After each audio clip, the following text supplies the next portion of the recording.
الحمد لله وكفى وسلام على عباده الذين اصطفى أما بعد فأعوذ بالله من الشيطان الرجيم بسم الله الرحمن الرحيم إنما ذلكم الشيطان يخوف أولياءه فلا تخافوهم وخافوني إن كنتم مؤمنين.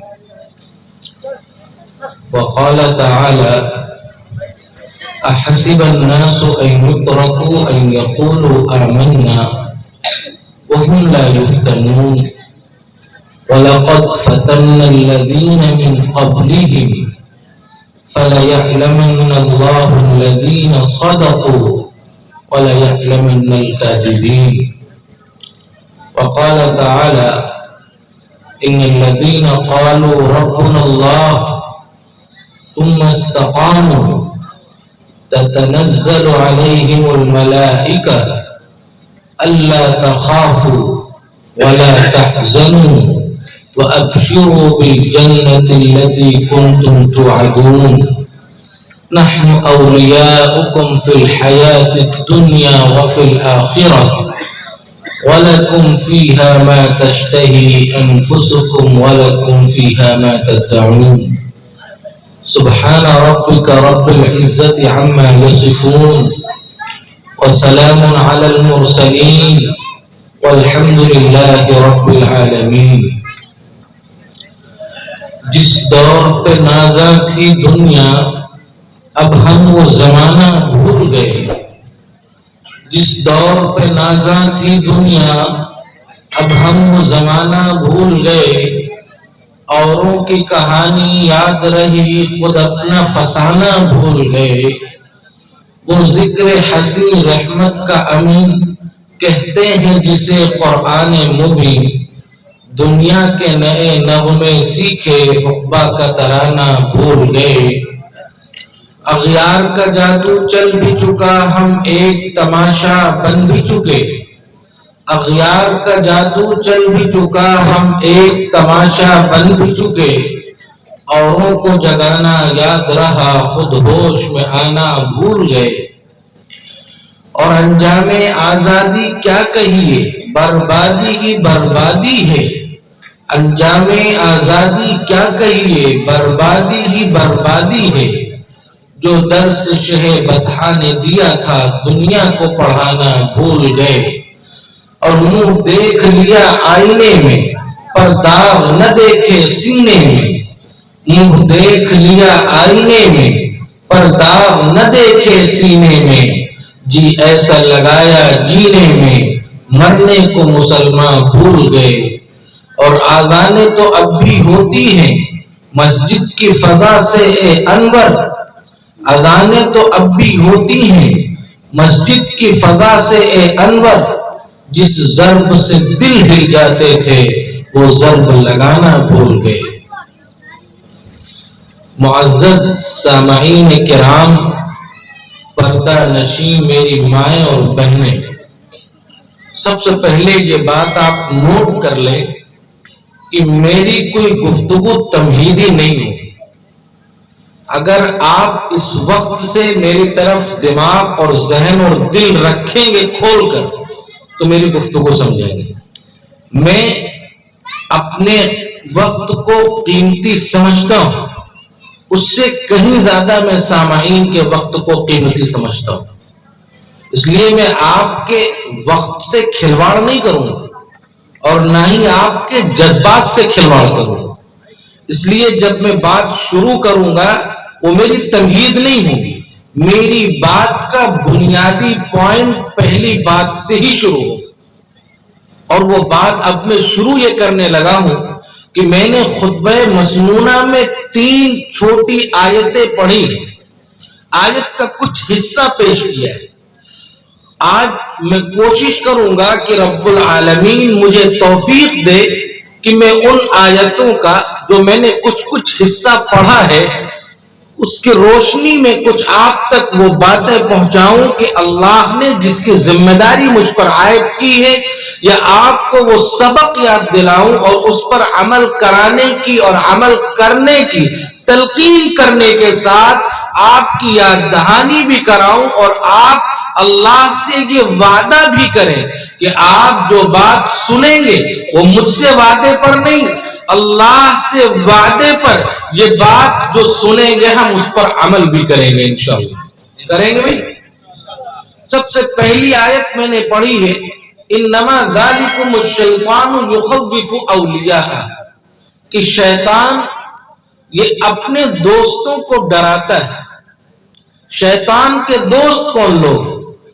وہ لوگ جو شیطان کا کہا مانتے ہیں، وہ کام جو شیطان کو پسند ہے وہ کام کرتے ہیں، اور شیطان کے دوست وہ ہیں کہ شیطان جس کام کو ناپسند کرتا ہے وہ کام وہ نہیں کرتے۔ جس کام سے شیطان کو خوشی ملتی ہے، جس کام سے شیطان راضی ہوتا ہے اس کام کو وہ کرتے ہیں، اور جس سے اس کا من نہیں لگتا اور جس سے شیطان راضی نہیں ہوتا وہ کام وہ نہیں کرتے، لہذا وہ شیطان کے چیلے ہیں، شیطان کے دوست ہیں۔ اور قرآن کہتا ہے کہ ڈراتا کون ہے؟ کہ شیطان ڈراتا ہے۔ یہ آج جو ہمارے سماج میں ایک ذہن گھول دیا گیا ہے کہ نہیں، اخبارات ڈراتے ہیں، میڈیا ڈراتا ہے، ٹیلی ویژن ڈراتے ہیں، طرح طرح کے ماحولات ڈراتے ہیں، فلاں سرکار سے ہمیں ڈرنا چاہیے۔ یاد رکھیے میرے عزیزوں، ڈرانے والا کون ہے؟ یہ قرآن کہہ رہا ہے، کوئی اور نہیں کہہ رہا۔ یہ ڈرانے والا شیطان ہے، اور ڈراتا کس کو ہے؟ ان لوگوں کو ڈراتا ہے جو شیطان کے چیلے ہیں، جو شیطان کے دوست ہیں۔ آج جو ماحول ہے، آج جو حالات ہیں، ان میں لوگ گھبرائے ہوئے ہیں، پردے کو لے کر، قرآن کو لے کر، مساجد کو لے کر، مدارس کو لے کر کے یہ جو لوگ ڈر رہے ہیں، جن کے دلوں میں خوف ہے، ذرا اس آیت کا مطالعہ کریں اور میری اس بات کو اپنے دماغ میں بٹھا لیں کہ وہ لوگ جو ان حالات سے ڈرتے ہیں، ان حالات سے گھبراتے ہیں، انہیں میڈیا نہیں ڈراتا ہے، انہیں کوئی سرکار نہیں ڈراتی ہے، انہیں کوئی وقت کا پجاری نہیں ڈراتا ہے، یہ خود ان کا گرو گھنٹال، ان کا شیطان انہیں ڈراتا ہے۔ اور اس سب کے پلاننگ میں رب العالمین کا پورا ہاتھ ہے۔ رب العالمین کی پلاننگ کے مطابق یہ شیطان کچھ نہیں کر سکتا ہے۔ یہ شیطان اللہ کے اشارے پر ہے اور اللہ کی ایک پلاننگ ہے۔ اگر رب نہ چاہے شیطان کسی کو گمراہ نہیں کر سکتا، اگر رب نہ چاہے تو شیطان کسی کا بال بیٹا نہیں کر سکتا ہے، اگر رب نہ چاہے تو شیطان کی کوئی پلاننگ کامیاب نہیں ہو سکتی۔ یہ شیطان کی پلاننگ کامیاب ہو رہی ہے، لوگ ڈر رہے ہیں، گھروں میں دبک کر بیٹھے ہیں، میڈیا سے ڈرے ہوئے ہیں، ٹیلی ویژن سے ڈرے ہوئے ہیں، اخبارات میں آنے سے کترا رہے ہیں، مدارس کے لیے، حجاب کے لیے باتیں ہو رہی ہیں۔ یہ جو باتیں کر رہے ہیں انہیں سوچنا چاہیے کہ یہ کس کے دوست ہیں، انہیں ڈرا کون رہا ہے۔ اور اس پلاننگ میں یقیناً شیطان اگر کامیاب ہے تو اس کا مطلب یہ ہے کہ اللہ اس پلاننگ میں شامل ہے، اور اللہ کی پلاننگ کے بغیر شیطان کی کوئی پلاننگ کامیاب نہیں ہو سکتی۔ یہ الگ بات ہے کہ شیطان اپنے چیلوں سے، اپنے دوستوں سے، اپنے پیروکاروں کو اور سبب بناتا ہے، ان سے وہ کام نکلواتا ہے، ان سے وہ کام کرواتا ہے۔ قرآن کہہ رہا ہے انما ذالکم الشیطان یخوف اولیاء، کہ شیطان یہ اپنے ماننے والوں کو، اپنی اتباع کرنے والوں کو جو اس کی رضامندی میں شریک رہتے ہیں انہی کو ڈراتا ہے۔ اب یاد رکھیں کہ ان حالات میں جو لوگ ڈر رہے ہیں انہیں اپنے ایمان پر غور کرنا چاہیے، انہیں اپنے ایمان کی فکر کرنی چاہیے کہ وہ کس کے متبع ہیں۔ کہیں ایسا تو نہیں کہ وہ شیطان کے متبع ہو کر کے ان حالات سے گھبرا رہے ہیں، ان حالات سے ڈر رہے ہیں، اور وہ ان حالات کا رونا بازاروں میں رو رہے ہیں۔ میرے عزیزوں، ایسا بالکل بھی نہیں ہے۔ یہ اللہ جب تک نہیں چاہے گا شیطان کی کوئی منصوبہ بند سازش کبھی بھی کامیاب نہیں ہو سکتی۔ پھر آپ کہیں گے کہ رب العالمین ایسا کیوں کر چاہتا ہے؟ رب العالمین ایسا کیوں چاہتے ہیں؟ وہ شیطان کی کسی پلاننگ کا حصہ کیوں ہے؟ وہ اسے کامیاب کیوں ہونا دینا چاہتے ہیں؟ میں نے اسی لیے خطبے میں ایک اور آیت پڑھی تھی، جس آیت میں رب العالمین یہ ارشاد فرماتے ہیں احسب الناس ان يتركوا ان يقولوا آمنا وهم لا يفتنون، کہ کچھ لوگ یہ تصور کرتے ہیں کہ انہوں نے کہہ دیا کہ ہم ایمان والے ہیں، ہم مسلمان ہیں، بس ان کے لیے اتنا کافی ہو گیا کہ ہمارا نام اسلام والا ہے، ہمارا نام مسلمانوں والا ہے، کیا بس ان کے لیے کافی ہو گیا؟ کیا انہیں آزمایا نہیں جائے گا؟ کیا انہیں سمجھایا نہیں جائے گا؟ کیا ان کو تپایا نہیں جائے گا؟ کیا بس وہ جو ہی مسلمان ہو جائیں گے؟ نہیں، انہیں آزمائش کی بھٹی میں ڈالا جائے گا، انہیں آزمائش میں ڈالا جائے گا، انہیں آزمایا جائے گا، انہیں پریشانیاں دی جائیں گی۔ جو لوگ یہ سمجھتے ہیں کہ وہ اللہ کو ماننے والے ہیں، وہ اسلام کو ماننے والے ہیں، وہ اللہ کو ماننے والے ہیں، میں کہتا ہوں کہ ہاں اس زمانے میں ایسے لوگ ہیں جو اللہ کو ماننے والے ہیں اور یہ تعداد بہت مل جائے گی، لیکن در حقیقت اللہ کو جاننے والے لوگ اب بھی ہمارے سماج میں بہت کم، اور ان دونوں باتوں میں بہت کھلا فرق ہے۔ اللہ کو سبھی مانتے ہیں لیکن اللہ کو سبھی جانتے نہیں۔ اگر اللہ کو سبھی جانتے تو یہ جانتے کہ اللہ حالات میں بندوں سے کیا امتحان لیتا ہے۔ اور میرے عزیزوں میں بات یہاں پر یہ کہہ دینا چاہتا ہوں کہ حالات جو ہیں اس وقت ہم سب امتحان ہال میں داخل ہو چکے ہیں اور ہم امتحان دے رہے ہیں۔ اب اگر کوئی یہ چاہے کہ ہم امتحان نہ دیں تو کسی ایک طالب علم کے نہ چاہنے سے امتحان کو ملتوی نہیں کیا جاتا، امتحان کو روکا نہیں جاتا، امتحان کو موقوف نہیں کیا جاتا، امتحان کو ختم نہیں کیا جاتا۔ لہذا ہمارے یا کسی کے چاہنے سے یہ امتحان ختم ہو جائے یا آزمائشیں ختم ہو جائے، ایسا بالکل بھی نہیں ہونے والا۔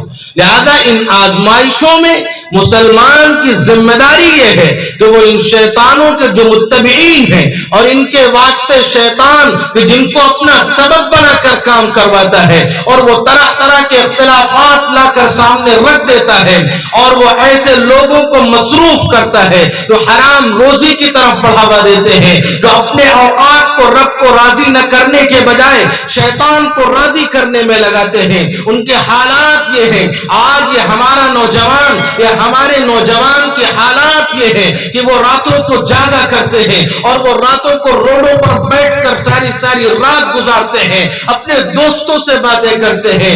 یہ اس میں کئی طرح کی خرابیاں ہیں۔ سب سے پہلی خرابی تو یہ ہے کہ اتنی دیر رات تک جگنا اور دن بھر سوتے رہنا یہ کوئی اچھی بات نہیں ہے، یہ کوئی اچھی عادت نہیں ہے۔ دوسری خرابی یہ ہے کہ راتوں رات روڈ پر بیٹھے رہنا اور دوستوں سے گفتگو کرنا، ماں باپ انتظار میں ہے کہ بیٹا آئے تو دروازہ بند کیا جائے، بیوی انتظار میں ہے کہ شوہر آئے تو دروازہ بند کیا جائے، بچے انتظار میں ہے کہ ابا آئے تو دروازہ بند ہو یا ابا آئے تو کچھ میٹھی باتیں ہو جائیں، بہن انتظار میں ہے کہ بھائی گھر پہ آئے تو اس سے کچھ باتیں ہو جائیں۔ کتنے دن ہو گئے بھائی کے ساتھ بیٹھ کر گفتگو نہیں ہوئی، کتنے دن ہو گئے ابا کے ساتھ بیٹھ کر گفتگو نہیں ہوئی، کتنے دن ہو گئے شوہر کے ساتھ بیٹھ کر گفتگو نہیں ہوئی، کتنے دن ہو گئے بیٹے کے ساتھ بیٹھ کر گفتگو نہیں ہوئی۔ ماں باپ کے ان ارمانوں سے پوچھو جن کے ارمانوں کا قیمہ تم روزانہ رات میں کرتے ہو اور دیر رات جا کر کے پھر تم سو جاتے ہو اور صبح دن چڑھے سوتے رہتے ہو۔ دوسری خرابی یہ ہے کہ تمہارے گھر میں تمہارے ماں باپ تمہارے منتظر ہوتے ہیں، تمہاری ماں باپ منتظر ہیں، تمہاری بیوی منتظر ہوتی ہے، تمہارے بچے منتظر ہوتے ہیں، تم روڈوں پر دوستوں کے ساتھ بیٹھ کر گپ شپ لڑاتے ہو۔ اور تیسری خرابی یہ ہے کہ تم بیٹھتے ایسی جگہ ہو جو جگہ روڈ ہے، جو جگہ سڑک ہے۔ میں یہ بات شاید مجھے کہنا چاہیے یا مجھے یہ بات نہیں کہنی چاہیے کہ روڈوں پر جو لگتی ہے میٹنگ، یہ روڈوں پر رات میں جو میٹنگ لگتی ہے وہ کس کی میٹنگ لگتی ہے؟ عام انسانوں کی میٹنگ لگتی ہے۔ یہ کلچر کس کا ہے؟ مجھے کہنا پڑ رہا کہ یہ کلچر کتوں کا ہے۔ معافی کر سکتا میں آپ لوگوں کو کتا نہیں کہہ رہا، جو روڈ پر بیٹھتے میں انہیں بالکل بھی کتا نہیں کہہ رہا، یہ میری ہمت کیسے ہو سکتی؟ لیکن راتوں میں یہ قوالی جو شروع ہوتی ہے یہ تو ان کتوں کا کلچر، یہ کتوں کا کام ہے۔ کوئی بانسری بجا رہا ہوتا ہے، کوئی اپنی راگ الاپ رہا ہوتا ہے، کوئی اپنے آلے میں گا رہا ہوتا ہے، یہ تو رات میں کتوں کا کام ہے۔ ہاں یہ الگ بات ہے کہ کوئی رشتہ دار ہو سکتا ہے کہ ننیالی ہو، ددیالی ہو، سسرالی بھی ہو سکتے ہیں۔ اگر رشتہ دار ہیں تو وہ یہ کام کریں تو اچھی بات ہے، مجھے کوئی اعتراض نہیں۔ یہ کلچر عام انسانوں کا نہیں ہے کہ آپ صبح دن چڑھے سوتے رہیں۔ اور ہمارے سماج میں یہ نوجوان جس کا مزاج بن چکا ہے کہ وہ آزمائش میں نہیں، ہمارا نوجوان 90% قرآن پڑھنا جانتا ہی نہیں، اسے اردو زبان آتی نہیں۔ کون سی حکومت ڈنڈا لے کر آپ کے پیچھے پڑی تھی کہ اردو زبان چھوڑ دی تھی؟ خود آپ نے زبان چھوڑ دی۔ آج کی جو نئی نسل ہے اور نیو جنریشن ہے، اس میں 90 نہیں 95% بچوں کو اردو ہی نہیں آتی، اور عربی بھی نہیں آتی۔ جب اردو نہیں آتی تو عربی کیا آئے گی؟ وہ انگریزی بولنے میں فخر سمجھتے۔ کون حکومت، کون لوگ ڈنڈا لے کے آپ کے پیچھے پڑیں کہ اپنی زبان چھوڑ دیجیے؟ نہیں، اردو بولتے۔ ہاں مشاعرے کے لیے پیسے اکٹھے ہو جائیں گے، معاف کیجیے گا، اور اردو ادب کا ذوق اور شوق دکھنے لگتا ہے، اور سمجھتے کچھ نہیں۔ ابھی میں نے شروع میں اشعار پڑھے اردو کے، کچھ سمجھ میں نہیں آیا، لیکن اگر یہی میں تھوڑا سوٹ بوٹ میں آتا، چہرہ بشرا بڑھیا ہوتا اور پیچھے مشاعرے کا بینر لگا تو تالیاں بج رہی ہوتی، سمجھ میں کچھ نہیں۔ اور معاف کیجیے اگر کہیں خوبرو کوئی دوشیزہ کھڑی ہو جاتی پھر تو ذوق کا معاملہ ہی الگ ہوتا، پھر کیا سیٹیاں بج رہی لاہور۔ یہ ہمارے نوجوان کا وقت اس میں ضائع ہونا چاہیے۔ ہمارا یہ کریم طبقہ، یہ نوجوان نسل جو راتوں کو جاگ جاگ کر کے ماں باپ کو پریشان کر کے، بیویوں کو پریشان کر کے وہ سمجھتے ہیں کہ وہ خوشحال رہیں گے، یہ بالکل نہیں ہو سکتا۔ دن بھر 2-4 پیسے کمائے اور رات میں روڈوں پر سیر سپاٹا کر کے ہوئے، سگریٹ پیتے ہوئے اور ادھر عیاشی کرتے ہوئے گزار دیے کہ گھر میں کچھ بھی لے جانا ہے اس کی کوئی فکر نہیں۔ تو میں کہہ یہ رہا تھا کہ لوگ یہ سمجھتے ہیں، کچھ لوگ یہ سمجھتے ہیں کہ انہوں نے کہہ دیا کہ ہم ایمان والے ہیں، وہ ایمان والے ہو گئے، کیا انہیں آزمایا نہیں جائے گا؟ وَلَقَدْ فَتَنَّا الَّذِينَ مِن قَبْلِهِمْ فَلَيَعْلَمَنَّ اللَّهُ الَّذِينَ صَدَقُوا وَلَيَعْلَمَنَّ الْكَاذِبِينَ۔ اللہ آزماتا ہے اور اس آزمائش کے نتیجے میں یہ ہوتا ہے کہ اللہ سچوں کو جان لیتا ہے اور جھوٹوں کو جان لیتا ہے۔ جو سچے ہوتے ہیں وہ ان حالات سے گھبراتے نہیں ہیں، وہ پردے جیسے نظام میں اپنے گھروں میں پردے کے نظام کو باقی رکھتے ہیں۔ وہ مغربی تہذیب کیوں نہ کتنی سر پر چڑھ جائے، یورپی تہذیب کتنی ہی کیوں نہ سر پر چڑھ جائے، وہ اپنے گھر میں اس کا سایہ تک نہیں پڑنے دیتے۔ وہ اپنے گھر کی بچیوں کو پردے میں رکھتے ہیں، وہ اپنے بچوں کو قرآن کی تعلیمات سے روشناس کراتے ہیں، وہ اپنے بچوں کو قرآنی نغمات سناتے ہیں، وہ اپنے گھروں میں قرآن کے نغموں کو عام کرتے ہیں۔ قرآن پڑھنا اور قرآن پڑھانا یہ ایک الگ گفتگو ہے، ایک الگ بحث ہے، ایک الگ موضوع ہے، لیکن آج ہمارے سماج میں قرآن سے ایک دم دوری کر دی گئی ہے اور قرآن کو پس پشت ڈال دیا گیا ہے، اور قرآن کا مطلب بس قسم کھانے کے لیے ہے، یا قرآن کا مطلب بس دعا تعویذ اور جھاڑ پھونک کی کتاب بنا دی گئی ہے۔ بلکہ بعض مرتبہ تو میں یہاں تک کہتا ہوں کہ ادب اتنا بھی نہ کیا جائے کہ اس کو درگزر کر دیا جائے۔ ہم نے قرآن کو اتنا بابرکت سمجھ لیا ہے، اتنا متبرک سمجھ لیا ہے، اور ہم اس کا اتنا احترام کرنے لگے ہیں، ہم اس کو اتنی عزت دینے لگے ہیں کہ ہم اس کو گھر کے اتنے اونچے تاخچے پر رکھتے ہیں کہ جہاں ہمارے اچھے اچھوں کا ہاتھ تک نہیں پہنچتا۔ اتنی بھی عزت نہ دیجیے کہ قرآن پر دھول جم جائے، اتنی عزت نہ دیجیے کہ قرآن کو کھولا ہی نہ جائے۔ قرآن فیہ شفاء للناس کے ساتھ ہدی للناس بھی، اس میں لوگوں کے لیے ہدایت ہے، لوگوں کے لیے رہنمائی ہے، لوگوں کے لیے قیامت تک کے لیے وہ راستے بتا دیے گئے ہیں جو راہ نجات ہیں، جو راہ حق ہے، کہ بندہ جن پر چل کر اپنی دنیاوی اور اخروی دونوں زندگی کو سنوار سکتا ہے۔ آج ہمارا حال یہ ہے کہ ہم قرآن پڑھنا ہی نہیں چاہتے، اور قرآن پڑھنا چاہتے نہیں اور اپنی اولاد کو بھی نہیں پڑھانا چاہتے. اور معاف کیجیے کہ کچھ لوگ اس خوش فہمی میں ہیں، میں ان کی خوش فہمی بھی دور کر دینا چاہتا ہوں. جو لوگ عربی سیکھنا نہیں چاہتے، اردو پڑھنا نہیں چاہتے، ہم ہندی میں قرآن پڑھ لیتے. کیا پڑھ لیتے؟ ہم ہندی میں قرآن پڑھ لیتے. ایک مسجد میں گیا اور یہ آپ لوگ دیکھتے ہوں گے، عام سی بات ہے، تراویح میں ترویح میں جو دعا پڑھی جاتی ہے وہ دعا ہندی میں لکھی. تو جس کو عربی نہیں آتی ہے، جس کا الف با نہیں صحیح ہے، وہ کیا کرے گا؟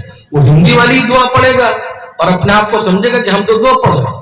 وہ دعا دیکھیے کیا لکھی تھی، لکھی تھی سبحان، سبحانہ بھی سبحان جل عزت والعظمت. یہ الفاظ ہے، اس کا کیا مطلب ہے؟ جل، اب اس میں جل لکھا ہے تو جو ہندی والا پڑھ رہا ہے وہ کیا پڑھے گا؟ یہی پڑھے گا نا، سبحان جل عزت والعظمت والہیبت والقدرت.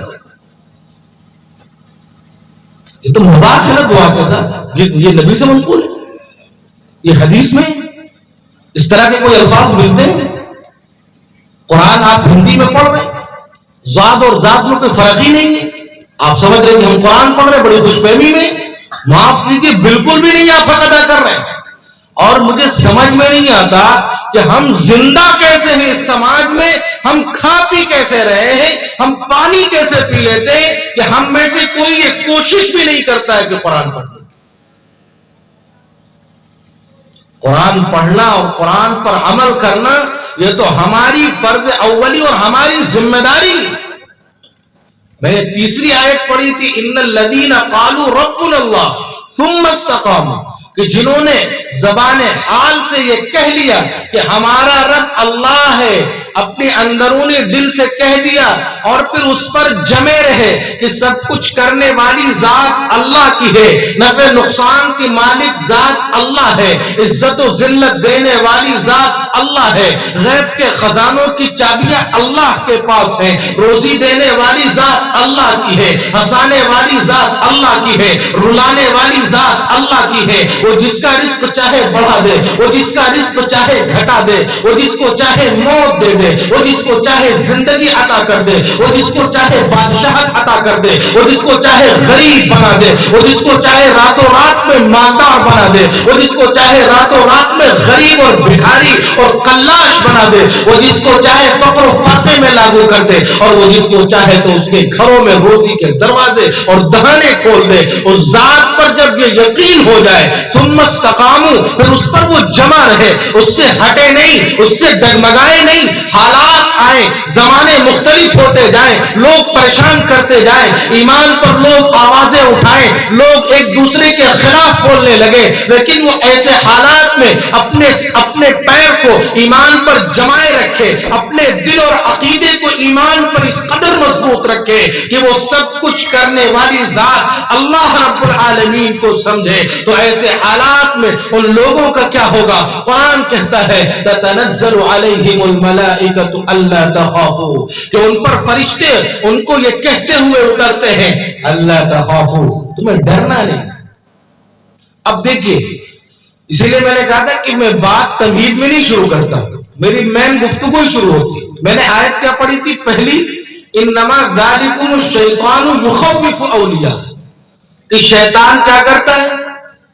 اپنے ساتھیوں کو ڈراتا ہے، اپنے دوستوں کو ڈراتا ہے. اور اس آیت میں کیا ہے؟ ثم استقاموا تتنزل علیہم الملائکہ، کہ جو آدمی اپنے پیر کو صراط مستقیم سے نہیں ہٹائے گا اور اپنے دل کو اور ایمان کو اور عقیدے کو مضبوط رکھے گا اور خدائے واحد پر مکمل یقین اور بھروسہ اور اعتماد رکھے گا، تو فرشتے خود اس سے کہتے ہیں اللہ تخافوا، تمہیں ڈرنا نہیں ہے، ولا تحزنوا، تمہیں ٹینشن نہیں لینا ہے، تمہیں رنجیدہ نہیں ہونا ہے، تمہیں دنیا کے حالات سے پریشان ہونا نہیں ہے، تمہیں حالات سے گھبرانا نہیں ہے. کوئی تمہاری پگڑیاں اچھال رہا ہے تو اچھال لے دو، کوئی تمہاری دکانداری بند کرا رہا ہے بند کرانے دو، کوئی تمہیں بدنام کر رہا ہے تو کرنے دو. مریم جیسی پاک باز عورت کو بھی نہیں بخشا گیا تو ہم اور آپ کون ہوتے ہیں جس پر تہمت نہ لگائی جائے، جس کو متہم نہ کیا جائے، جس کی عزت سے کھلواڑ نہ کیا جائے؟ ہم تو اتنے پاک باز بھی نہیں ہیں، جب انہیں نہیں چھوڑا گیا تو ہم اور آپ کون ہوتے ہیں؟ لگانے دیجئے، کسی کی برات کی ذمہ داری نہ لیجئے، آپ اپنے طور پر یقین رکھیے اور یقین کامل رکھیے، ایک دن وہ ضرور آئے گا کہ وہ لوگ جو آپ کے خلاف کھڑے تھے وہ آپ کے ساتھ آپ کے برابر صف میں کھڑے ہو جائیں گے اور آپ کے حامی بن کر کھڑے ہوں گے، آپ کے معاون بن کر کھڑے ہوں گے۔ لیکن اگر آپ حالات سے گھبرا گئے، آپ حالات سے ڈر گئے اور اپنے پیروں کو پیچھے ہٹا لیا اور دین کے استقامت میں کمی آ گئی اور عقیدے میں کہیں جھجک آ گئی، تو پھر ایسی صورت میں آپ کا انجام بہت برا ہوگا۔ لہذا جو لوگ اللہ کو رب ماننے کے بعد اس پر جمے رہے، اس پر قائم رہے، تو فرشتے انہیں کہتے ہیں آپ کو کسی چیز کی فکر کی ضرورت نہیں ہے، آپ کو کسی رنجیدگی کی ضرورت نہیں ہے، آپ کو پریشانی کی ضرورت نہیں ہے۔ میرے عزیزوں، آج کی اس گفتگو میں یہ پیغام ہے کہ ہم قرآن کو عام کریں اور قرآن کو پڑھنے کے ساتھ ساتھ اپنی نسلوں کو قرآن پڑھنے والا بنائیں۔ عمر ہو گئی ہماری تو ہمیں کیا ہو گیا؟ ہمیں قرآن پڑھنا چاہیے۔ یہ قرآن کل بارگاہ میں کیا کہے گا کہ اس قوم نے ہمیں چھوڑ دیا تھا، ہمیں پڑھنا چھوڑ دیا تھا۔ وقال الرسول یا رب ان قوم اتخذوا هذا القرآن مهجورا، کہ میری اس قوم نے مجھے پڑھنا چھوڑ دیا تھا۔ جب یہ قرآن کل خود رب العالمین کے سامنے ہماری اور آپ کی شکایتیں لگائے گا کہ اس قوم نے ہمیں متروک کر دیا تھا، اس قوم نے ہمیں چھوڑ دیا تھا، تو بتاؤ تم رب العالمین کے سامنے کیا جواب دو گے؟ تم رحمت للعالمین سے کیسے منہ دکھا سکو گے؟ تم حوض کوثر پر رحمت للعالمین سے کیسے جام حاصل کر سکو گے؟ میرے عزیزوں، قرآن پڑھو اور قرآن سیکھو، اور جو امام ہیں ان کی ذمہ داری ہے کہ نماز پڑھنے والوں کو قرآن سکھائیں، اور اس سے بڑھ کر ان مقتدیوں کی ذمہ داری ہے کہ وہ ائمہ کی، حفاظ کی، علماء کی منت و سماجت کریں اور ان سے گڑگڑا کر کہیں کہ امام صاحب مجھے دن کے 10 منٹ دے دیجئے، حافظ جی مجھے دن کے 10 منٹ دے دیجئے، عالم صاحب مجھے دن کے 10 منٹ دے دیجئے اور مجھے ایک آیت سکھا دیجئے۔ آپ یقین مانیے اگر روزانہ ایک آیت سیکھیں گے تو آپ ایک سال میں 365 آیات سیکھنے والے ہو جائیں گے، آپ آدھا قرآن پڑھنے والے ہو جائیں گے۔ جو لوگ یہ سمجھتے ہیں کہ انہوں نے 2-4 سورتیں یاد کر لی ہیں اور وہ نماز پڑھتے ہیں، ان کی نمازیں ہو جاتی ہیں، کبھی کسی حافظ کو اپنی آیتیں سنانا، کبھی کسی قاری کو اپنی وہ سورتیں سنانا، وہ بتا دے گا کہ تم کیا پڑھ رہے ہو۔ معاف کیجئے گا، میں یہاں تک یہ کہنے پر مجبور ہوں کہ بہت سے ایسے لوگ جن کی عمریں گزر چکی ہیں ان کی قل واللہ احد تک نہیں سیکھی، اور وہ سمجھتے ہیں کہ ہماری نمازیں صحیح ہو رہی ہے، 2-4 سورتیں ہم نے یاد کر لی، ہماری نمازیں ہو رہی۔ توفیق تک نہیں ہوتی ہے کہ امام صاحب سے اپنی تصحیح کرا لی، اور جب سورتوں کی تصحیح ہو جائے تو نمازوں کی بھی تصحیح کرا لیجیے کہ ہم نماز کیسے پڑھتے ہیں، ورنہ یہ نہ ہو کہ عمر بھر سجدے کرتے رہے، پھر قیامت کے دن مجرموں کے صف میں کھڑے ہو گئے، پتہ چلا کہ تو بڑے حاجی نمازی تھے، پتہ چلا جن کا قرآن اور نماز کچھ صحیح نہیں تھا، لہذا یہاں کھڑے۔ اس لیے قرآن کا احترام اتنا نہ کرو کہ اسے چڑھا کر اتنی اوپر رکھ دو کہ وہ آپ سے اور آپ کی نسلوں سے دور ہو جائے، اسے اپنے دل کے قریب رکھو، اسے اپنے دل کے اندر بٹھاؤ۔ اگر آپ کی عمر نکل گئی ہے تو اپنے بچوں کو اس قابل بناؤ کہ وہ قرآن کا حفظ کرنے والے بن جائیں، وہ قرآن کو یاد کرنے والے بن جائیں۔ قرآن کا حفظ، قرآن کو یاد کرنا اور قرآن سے اپنے آپ کی زندگی کو سنوارنا اور سجانا، یہ در حقیقت مؤمنین کے لیے ایک بہت بڑی زندگی کی کتاب ہے۔ میرے عزیزوں، مؤمنین کو آزمایا جانا، مؤمنین کو پریشانیوں میں ڈالا جانا، ایک پریشانی تو وہ ہوتی ہے وہ لوگ جو دشمن ہیں، وہ لوگ جو دوست ہیں شیطان کے، ان کو بھی ڈرایا جاتا ہے، اور وہ لوگ جو دشمن ہے شیطان کے، لیکن حالات ان پر بھی آتے ہیں، انہیں بھی ستایا جاتا ہے۔ لیکن تکلیف 2 طرح کی ہوتی ہے، ایک تکلیف وہ ہوتی ہے جو دل اور بدن دونوں کو دی جاتی ہے، ایک تکلیف وہ ہوتی ہے جو صرف بدن بدن کو دی جاتی ہے۔ اگر آپ کو چوائس دی جائے، آپ کو منتخب کرنے کے لیے کہا جائے کہ ایک تکلیف تو وہ ہے جو دل کو اور بدن دونوں کو پہنچے گی، اور ایک تکلیف وہ ہے جو صرف جسم کو پہنچے گی ہلکی پھلکی، لیکن بدن کو، دل کو نہیں پہنچے گی، صرف بدن کو لگے گی، تو ظاہر سی بات ہے آپ اس تکلیف کا انتخاب کریں گے جو تکلیف صرف جسم میں پہنچے گی۔ اس تکلیف کو بالکل بھی منتخب نہیں کریں گے جو تکلیف آپ کے بدن کو بھی پہنچے گی، آپ کے دل کو بھی پہنچے گی۔ اسی طرح وہ مومنین کہ جو شیطان کے چیلے نہیں ہیں بلکہ شیطان کے دشمن ہیں، انہیں بھی تکلیفیں دی جاتی ہیں، اور یہی وجہ ہے کہ وہ محاورہ ہے کہ گیہوں بھی گھن کے ساتھ پس جایا کرتے ہیں، اسی طرح اچھے لوگ بھی برے لوگوں کے ساتھ پس جاتے ہیں اور ان پر وہ مظالم آ جاتے ہیں، وہ ستائے جاتے ہیں، لیکن ایسے لوگوں کو صرف بدنی تکلیف پہنچائی جاتی ہے۔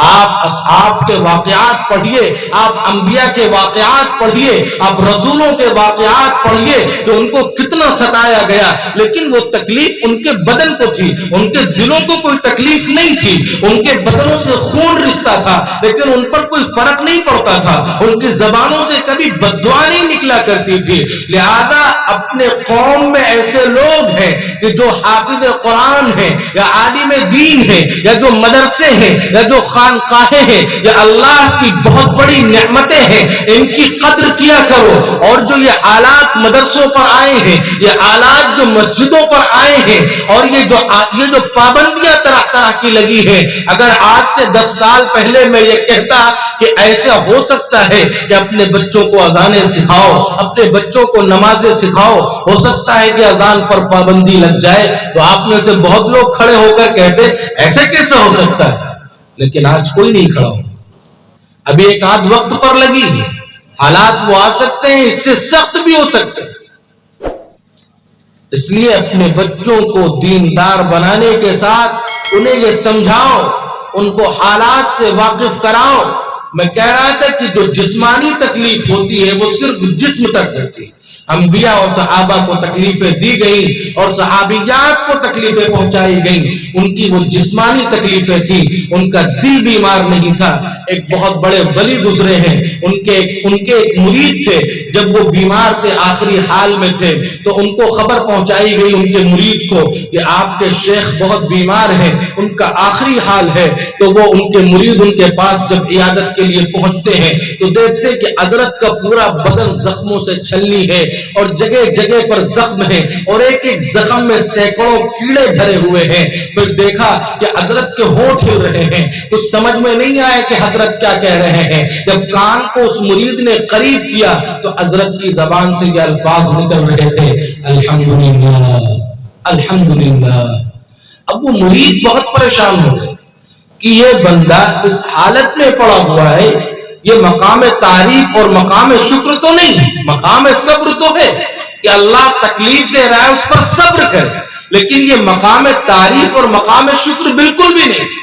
انہیں بات سمجھ میں نہیں آئی، لہذا فوراً انہوں نے مصلی اٹھایا اور 2 رکعت پڑھ کر اللہ سے دعا کی کہ الہ العالمین، ان کا جو وقت مقرر ہے اور طے ہے اس میں کوئی دیری نہیں ہو سکتی، اگر ان کے وقت میں اتنا وقت بچا ہے تو انہیں اتنا ہوش دے دے کہ میں ان سے کچھ گفتگو کر سکوں۔ اس اللہ کے بندے نے ابھی ہاتھ چہرے پر پھیرا نہیں تھا کہ ان شیخ کو ہوش آ گیا، اور ہوش کے حالت میں وہ اپنے مرید کو پہچان بھی گئے۔ تو اس مرید نے پہلا سوال یہی کیا کہ شیخ آپ اس حالت میں ہیں کہ ایک ایک زخم میں سینکڑوں کیڑے بھرے ہوئے ہیں، اور اس حالت میں آپ صبر کرتے سمجھ میں آتا ہے، لیکن یہ مقام شکر کیسا ہے، یہ مقام حمد کیسا ہے، یہ مقام تعریف کیسا ہے؟ وہ شیخ کہنے لگے کہ میرے بچے تم نہیں سمجھتے کہ رب نے میرے بدن کو تکلیف میں پہنچایا ہے، میرا بدن تکلیف میں ہے، اس سے مجھے کوئی فرق نہیں پڑتا۔ اس رب کا شکر تو میں اس لیے ادا کر رہا ہوں، اس کی تعریف تو میں اس لیے کر رہا ہوں کہ اس نے میرے بدن کو تکلیف پہنچائی ہے، میرے دل کو تکلیف نہیں پہنچائی ہے۔ اگر میرا دل بہتا ہوتا تو میں بے ایمان ہو جاتا، میں ایمان سے نکل جاتا، نہ جانے میں کیا کیا حرفات و بکواسات بکتا میں ہو سکتا کہ مرتد ہو جاتا، یا میں ہو سکتا غلط عقائد اختیار کر لیتا، تو میں اچھے بدن کا لے کر کیا کرتا، میں اچھی صحت کو لے کر کے کیا کرتا۔ یہ بات وہ کہہ کر کے اس مرید نے کہا کہ واقعتاً یہ مقام شکر ہے۔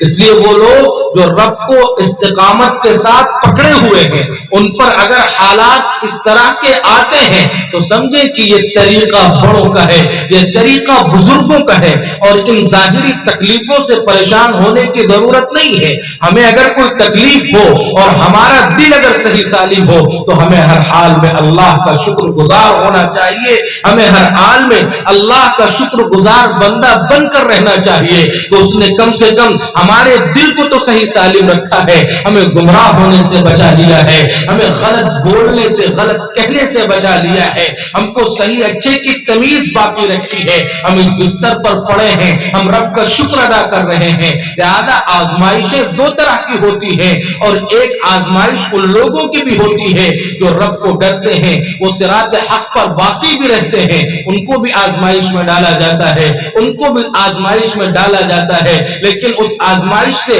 ان کا امتحان لینا مقصود نہیں، بلکہ ان کے درجات کو اور بلند کرنا مقصود ہوتا ہے۔ میرے عزیزوں، قرآن کو سیکھو، قرآن کو پڑھو، اور اپنے بچوں کو اور اپنی نئی نسلوں کو قرآن سے لگاؤ، اور قرآن سے لگاؤ پیدا کر۔ ایک کتاب ہے جو تفسیر میں تفسیر ماجدی، مولانا عبد الماجد دریابادی، بہت مشہور مفسر ہے، بہت شاندار تفسیر ہے، اردو ادب کا ایک ذخیرہ ہے۔ ان کے والد جب حج پر گئے تو اپنے ساتھ ایک ان کے گھر میں جو کام کرتا تھا اس کو بھی لے گئے، اور اس کو کچھ آتا ہوتا نہیں تھا۔ یہ میں ان لوگوں کے لیے بتا رہا ہوں کہ جن کو الف با بھی نہیں آتا ہے، لیکن کوشش تو کریں۔ تو اس کو حج پر لے گئے، عبد الماجد دریابادی صاحب کے والد ان کو حج پر لے گئے، اور وہ مدینے میں اور مکے میں قرآن پڑھا کرتے تھے، اور وہ جو خادم تھا ان کا وہ کچھ بھی پڑھا ہوا نہیں تھا۔ لہذا اسے دیکھ کر بڑا شرم، اپنے اوپر بڑی شرم آتی کہ بتاؤ یہاں سب لوگ قرآن پڑھ رہے ہیں، اللہ کا کلام پڑھ رہا ہوں، میں کتنا نکما ہوں کہ اتنی دور آ کر اور مدینے میں اور مکے میں میں اللہ کا کلام بھی نہیں پڑھ پا رہا ہوں۔ لہذا وہ ایک دن پیچھے بیٹھ گئے اور قرآن کھول کر کے بیٹھ گئے۔ اب انہیں پڑھنا تو نہیں آتا تھا، لیکن وہ اس پر انگلیاں رکھ کر پھیرنے لگے، اور وہ پربی زبان میں کہنے لگے کہ مالک یہو سچ ہے، مالک یہو سچ ہے، مطلب مالک یہ بھی جو تو نے کہا سچ ہے، جو کچھ تو نے کہا سچ۔ ایک ایک لائن پر انگلیاں پھیرتے جاتے اور کہتے کہ مالک جو تو نے کہا یہ سچ ہے، جو تو نے کہا یہ سچ ہے۔ تو اتفاق سے وہ واپس آئے، ان کا انتقال ہو گیا، اور انتقال کے دن اسی رات یا اگلے دن ماجد صاحب کے والد نے جو ساتھ میں ان کے گئے تھے، انہوں نے خواب دیکھا کہ وہ خادم تو جنت کے بہت اعلیٰ درجے میں پہنچا ہوا۔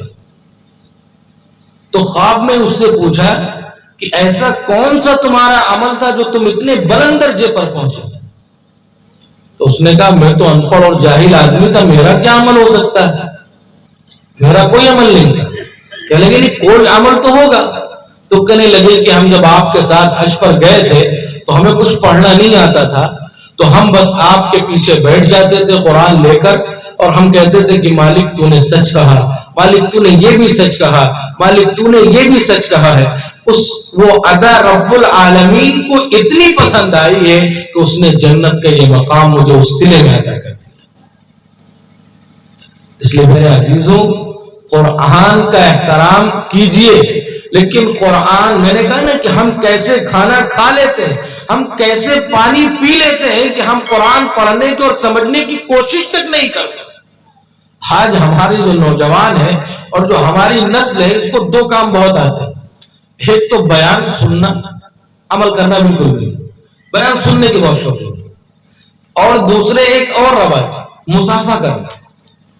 ایک نیا چلن چلا مسافہ کرنے کا، بیان ہوا مسافہ کر لیا، اور مسافہ کر لیا یہ کسی دور کی سنت ہے؟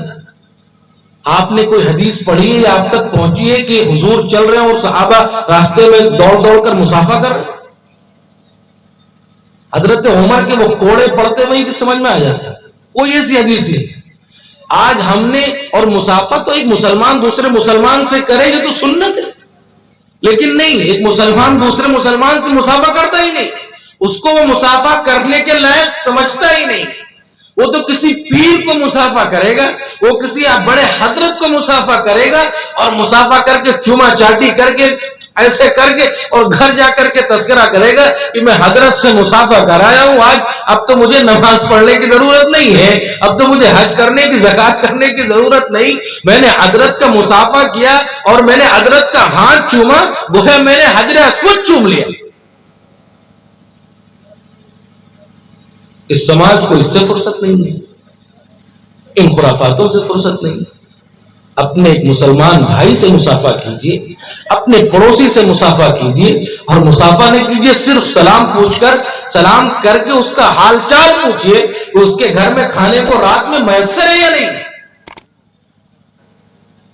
نہیں, یہ نہیں پوچھا جائے, بس مسافہ کر لیا, وہاں کھڑے میدان محشر میں, ہاں بھائی کون, بھائی فلاں حضرت سے مسافہ کر کے, اچھا زمین ہڑپ کی کوئی بات نہیں, رشتہ داریاں توڑی کوئی بات نہیں, مولویوں کو برا بلا کا کوئی بات نہیں, اچھا مدرسے کی زمین ہڑپ کر لی کوئی بات نہیں, طلبا کو برا بلا کا کوئی بات نہیں, کچھ بھی کیا کوئی بات نہیں, آؤ فلاں حضرت سے مسافہ کیا, آؤ جنت میں چلے.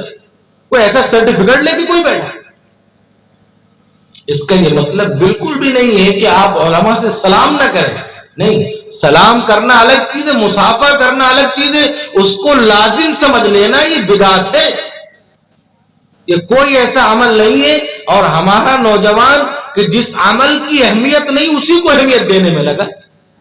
پڑوسیوں کے حقوق کی کتنی اہمیت ہے, اس کی کوئی اہمیت ہی نہیں. مسافہ ایک غیر اہم چیز ہے, اس کو اتنی اہمیت دی جاتی کہ اس کے لیے دھکے کر دیے جاتے.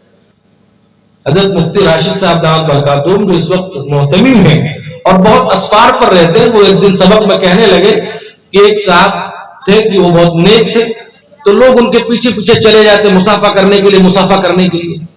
ایک مرید اتنے شدید قسم کے آئے کہ وہ حضرت سے مسافہ کیا اور تبرکن ان کا گوشت یہاں سے نکال لیا دانت کاٹ. اب بتائیے یہ رحمت یا زحمت. اور پھر کہنے لگے کہ ایک پیر صاحب کا اور واقعہ ہے کہ ان کا ایک مرید تبرکن ان کے جوتے اٹھا کے لے کے چلے گئے. کس قسم کا تماشا ہے. قرآن کریم کو اپنی زندگیوں میں اتاریے, ان دنیا کے خرافاتوں میں کیوں پڑے. علماء سے عقیدت رکھیے, اچھی بات, اتنی عقیدت نہ رکھیے کہ اندھے معتقد بن جائیے. بالکل نہیں, آپ صحیح حق کی تمیز رکھتے ہیں, لیکن شرعی مسئلوں میں صحیح حق آپ کرنے والے نہیں ہیں. اس کے لیے آپ کو ایک عالم کی, ایک مفتی کی ضرورت پڑے گی. آپ کو قرآن کے مسائل کو سمجھنے کے لیے ایک مفسر کی ضرورت پڑے گی. آپ کو دینی مسائل سمجھنے کے لیے ایک مفتی کی ضرورت پڑے گی. آپ ان مسئلوں میں اپنی طرف سے 3-5 نہیں کر سکتے, ورنہ ہوتا کیا ہے کہ ہمارے سماج میں تو بہت سے لوگ رائے رکھنے والے ہو جاتے ہیں اور اپنی طرف سے رائے رکھنے لگتے ہیں. مسجد میں اگر کچھ غلطی ہو جائے امام صاحب سے تو ہر کونے سے فتوے آنے لگتے ہیں, اور ان کے چہرے پر دیکھو تو نہ نبی کی سنت ہے اور نہ کوئی ان پر لباس ہے اور نہ کسی جگہ سے وہ فارغ ہے, بس فتویٰ جھڑنے لگتا ہے. آپ کو کس نے اختیار دیا؟ مسائل بتانے کے لیے ارکریزی کرنی پڑتی ہے, 8-9 سال اس کے لیے محنت کرنی پڑتی ہے. معاف کیجیے گا میں کسی طرف اشارہ نہیں کر رہا ہوں, آپ بہت سمجھدار لوگ ہیں, آپ بہت ذہین لوگ ہیں. میں کہنا کیا چاہتا ہوں کہ اس کے لیے 8-9 سال جب محنت کی جاتی ہے تب جا کر کے کوئی مفتی فتویٰ دینے کے قابل ہوتا ہے یا عالم مسئلہ بتانے کے لائق. یا ایسے نہیں بس کسی نے کچھ پہن لیا اور اس کے بعد وہ فتوے دینے لگے, بالکل بھی کہیں اجازت نہیں ہے اس کی, اور نہ کسی کو اختیار ہے اس کا.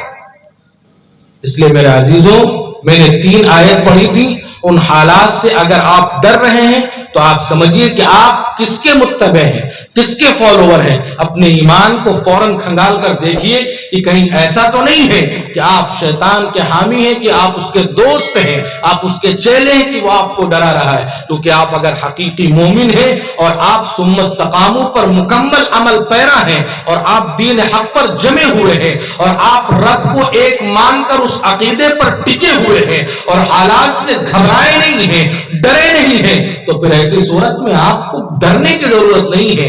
ایسی صورت میں تو فرشتے خود آپ سے کہیں گے اللہ تخافوا ولا تحزنوا، آپ کو ڈرنے کی ضرورت نہیں ہے، آپ کو ٹینشن لینے کی ضرورت نہیں ہے، ابشروا بالجنۃ التي كنتم توعدون، آپ کو تو جنت کی بشارت دی جا رہی ہے۔ اور تیسری آیت کا یہی خلاصہ ہے، یہی مفہوم ہے۔ میرے دینی بھائیوں، میری ماں بہنوں، اپنے بچوں کو، اپنی نئی نسل کو قرآن سے وابستہ کرو، اپنی اولاد کو قرآنی تعلیمات سے قریب کرو، انہیں مسجد کے حلقوں میں بٹھاؤ۔ اور جو لوگ قرآن نہیں پڑھے ہیں، میں ان سے نہیں کہتا کہ مدرسے میں داخلہ لو، نہیں، مسجد کے امام سے، محلے کے حافظ جی سے، محلے کے مولانا صاحب سے، مفتی صاحب سے ان کے 10 منٹ لیجئے، ان سے اگر وقت نہ دے تو ان کی منتیں اور سماجتیں کیجئے کہ نہیں مجھے آپ کے 10 منٹ چاہیے ہی چاہیے قرآن سیکھنے کے لیے، قرآن کی آیتیں سیکھنے کے لیے۔ ہم دنیا بھر کی چیزیں سیکھنے کے لیے وقت لے لیتے ہیں اور اچھی اچھی موٹی موٹی رقم کی فیسیں اس کے لیے دیتے ہیں۔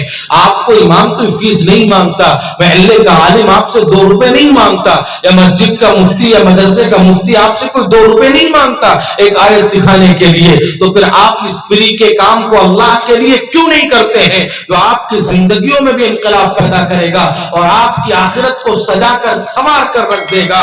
آؤ اللہ کے اس کھلے آسمان کے نیچے ہم سب یہ عہد کریں کہ ہم سب بھی قرآن پڑھیں گے اور اس پر عمل کریں گے اور اپنی نسلوں کو بھی قرآن پڑھائیں گے اور اس پر عمل کرنے والا کریں گے۔